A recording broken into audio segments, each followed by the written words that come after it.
Cool. All right, so how are we going to find the particular solution? This is part B. So we've got 4, 0, 0, suppose. X equals to 0 when y equals to 0, right? And so we're going to put that into our equation over here. This is the general solution, remember, right? This guy over here is basically going to give us all the possible solutions we can get. So all you have to do is replace the x and y's that you see with both with 0, right? Just like how you do with your standard integrals when you do that. So we've got 0 is equal to negative ln 0 squared plus k. Now, if you think about it, we actually had to take the log of both sides to actually have y as a subject here. So if I want to kind of go back to a situation where I remove these logs, right? Remember, these are inverse operations, yeah? Kind of like with your normal addition, subtraction, multiplication, division. If you want to introduce, again, if you actually want to remove the logs, we can introduce the exponentials back. So you can raise both sides to base e.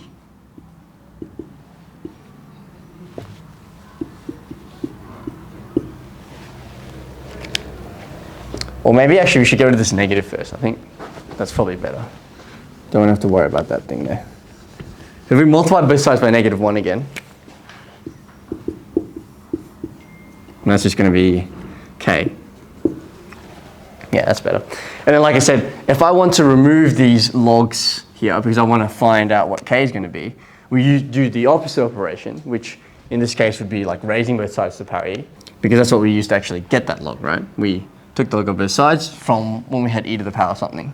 So then what's my k equal to? Well, remember your log laws, this here just becomes k. And remember your index laws, this here just becomes 1.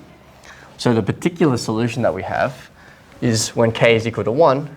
So we've got y is equal to negative ln of x squared plus 1. Can you show that down for me? So again, just to highlight like what this actually looks like, let's have a look. Okay, so it looks like this, right? Here's our general solution, remember, and I've actually, look at that equation, that looks familiar, doesn't it? Negative ln of x squared plus 1, that's our particular solution that we had over there. And if I choose this, remember, where is it meant to actually go through? 0, 0. 0, 0. And if I graph it up, you can see it does. And so can you see what I'm talking about? Like, this is like tracing lines, right? Because if you look at these isoclines are meant to kind of follow along. If you pick a particular point, it's meant to follow along there. Now, if you picked 0, 0, it's not immediately obvious the curve would look like this, yeah? That's why typically in an exam, they would give you a diagram with a lot more isoclines, a lot more detail with that, if they ask you to sketch a particular one. But here I'm trying to build a connection between what this actually is, this particular solution, and what this visual representation, these slope fields actually are, okay?